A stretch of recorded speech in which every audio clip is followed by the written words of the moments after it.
کیا علاج کرانا تقدیر کے خلاف ہے یا یہ بھی تقدیر میں سے ہوتا ہے؟ کیونکہ ہم لوگ علاج کراتے ہیں اور تعویذ گنڈا بھی ہم لوگ کراتے ہیں، تو جو ہم بیمار ہو رہے ہیں یہ تو اللہ کی طرف سے ہے، یہ اللہ تعالیٰ نے انسان کو پیدا کرنے سے 50,000 سال پہلے بندے کی تقدیر لکھ دی۔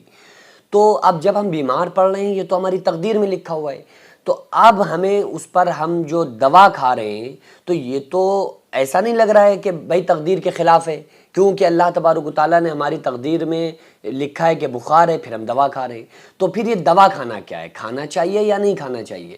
رسول اللہ صلی اللہ تعالیٰ علیہ وآلہ وسلم نے اس بارے میں کیا فرمایا ہے، میں آپ کو ایک حدیث سناتا ہوں۔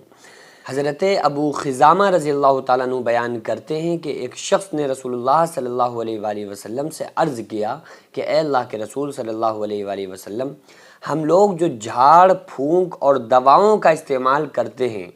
اور پرہیز بھی کرتے ہیں تو اس سے تقدیر الہی کی مخالفت تو نہیں ہے؟ یعنی ہم جھاڑ پھونک بھی کر رہے ہیں۔ اب یہاں پر آپ دیکھیے کہ جھاڑ پھونک کا ذکر بھی حدیث پاک میں موجود ہے، یعنی کہ صحابہ نے جھاڑ پھونک کے بارے میں رسول اللہ صلی اللہ علیہ وآلہ وسلم سے عرض کیا کہ جو ہم جھاڑ پھونک کرتے ہیں،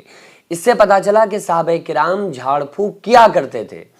اور یہ میں تھوڑی کہہ رہا ہوں اپنی طرف سے۔ اب ایک حدیث آپ نے سنی ہوگی تعویذ کے تعلق سے کہ جس نے تعویذ لٹکایا اس نے شرک کیا، تو اب تعویذ کے متعلق کچھ لوگ تو یہ کہہ رہے ہیں جس نے تعویذ لٹکایا اس نے شرک کیا،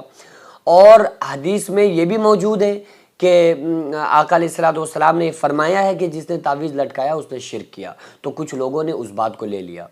اور جو لوگ تعویذ گنڈا کرتے ہیں اور کرواتے ہیں تو ان کے تعلق سے بھی حدیث پاک کے اندر موجود ہے کہ آقا علیہ الصلوۃ والسلام کے پاس کچھ لوگ آئے، صحابہ کرام آئے، اور انہوں نے اس چیز کی اجازت مانگی کہ کیا ہم زمانے جاہلیت میں تعویذ گنڈا جھاڑ پھونک کیا کرتے تھے، کیا اسلام میں آ جانے کے بعد، داخل اسلام ہونے کے بعد یہ سب چیزیں ہمیں کرنا جائز ہے یا ناجائز ہے؟ تو رسول اللہ صلی اللہ علیہ وآلہ وسلم نے فرمایا کہ یہ جائز ہے جب تک اس میں کفر اور شرک نہ ہو۔ تو دو چیزیں الگ الگ ہیں کہ جس نے تعویذ لٹکایا اس نے شرک کیا، اور اجازت دی ہے کہ جس میں شرک اور کفر نہ ہو، تو پتہ چلا جو تعویذات جس میں کفر اور شرک لکھا ہوگا ایسے تعویذ پہننا جائز نہیں ہے، لیکن جس میں اللہ کا کلام لکھا ہوگا، جس میں قرآن کی آیات لکھی ہوں گی، جس میں ذکر و اذکار لکھے ہوں گے، ایسے تعویذ پہننا جائز ہے، ٹھیک ہے؟ کیونکہ رسول اللہ صلی اللہ تعالیٰ علیہ وآلہ وسلم سے جھاڑ اور پھونک کا یہ جو جھاڑ اور پھونک کرنے کا جو طریقہ ہے اور جو جھاڑ اور پھونک کرنے کی جو اجازت ہے وہ رسول اللہ صلی اللہ علیہ وآلہ وسلم نے بتائی ہے۔ جھاڑ پھونک کا طریقہ کیا بتایا ہے کہ کہیں درد ہوتا تھا تو آقا علیہ الصلوۃ والسلام اس کے ہاتھ رکھ کر دعا پڑھ دیا کرتے تھے، اذهب الباس رب الناس واشف انت الشافی لا شفاء الا شفاؤک شفاء لا یغادر سقما پڑھ کے تھتکار دیا کرتے تھے۔ تو یہی تو پھونک ہے نا، یہی جھاڑ ہے۔ تو جھاڑ پھونک کچھ اور تھوڑی ہے جو آپ کچھ اور سمجھ رہے ہیں کہ جھاڑ پھونک بھائی کوئی اور وہ ہوگا، یہی ہے، یہی سنت طریقہ ہے۔ تو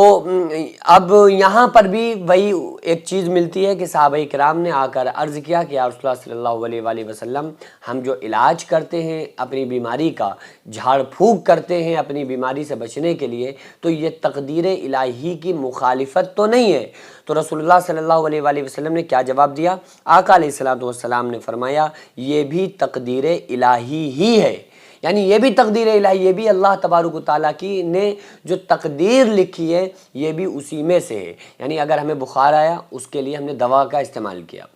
تو یہ تقدیر کی مخالفت نہیں ہے، بلکہ یہ ہے کہ ہمارا دوا کھانا یہ بھی تقدیر میں سے ہے، یعنی یہ بھی اللہ نے تقدیر میں ہماری لکھ دیا ہے کہ یہ بندہ جب دوا کھائے گا تو ہم اس کو شفا عطا کریں گے، یہ بندہ قرآنی آیات کے ذریعے سے شفا مانگے گا تو ہم اس کو شفا دیں گے، یہ بندہ وظائف پڑھ کر دم کرے گا، جھاڑ پھونک کرے گا تو اس کو ہم شفا دیں گے۔ اور یہ حدیث کا میں آپ کو ریفرنس بھی دے دیتا ہوں۔ یہ حدیث جو ہے اس کے راوی ہیں حضرت ابو خزامہ رضی اللہ تعالیٰ عنہ، اور یہ حدیث ترمذی شریف کے اندر موجود ہے، میرے پاس یہ صحیح مسلم رکھی ہے، ترمذی رکھی ہوئی ہے، بہرحال ترمذی کے اندر حدیث موجود ہے، حدیث نمبر 2148 ہے، ٹھیک ہے؟ تو اس سے بات کلیئر ہو گئی کہ ہم جو علاج کرتے ہیں وہ بھی تقدیر الہی میں سے ہے۔ اللہ تبارک و تعالیٰ نے جو تقدیر میں لکھا ہے وہی ہے، اور آقا علیہ الصلوۃ والسلام نے فرمایا کہ جب مرض کو صحیح دوا پہنچ جاتی ہے تو شفا مل جاتی ہے۔ تو علاج کرنا رسول اللہ صلی اللہ علیہ وآلہ وسلم کی سنت میں سے بھی ہے، آقا علیہ الصلوۃ والسلام نے اس کا حکم بھی دیا ہے، اور عقیدہ یہ رکھنا چاہیے کہ جو شفا ملتی ہے وہ دوا سے نہیں بلکہ اللہ رب العالمین کے حکم سے ملتی ہے، جب اللہ چاہے گا جب شفا ملے گی۔ لیکن ہمیں دوا کا استعمال ٹھیک ہونے کے لیے یہ ہمیں دوا کا استعمال کرنا پڑے گا، لیکن جب اللہ کی مرضی ہو جائے گی تو پھر اللہ تبارک و تعالی ہم کو دوا کے ذریعے سے ہم کو شفا عطا فرما دے گا۔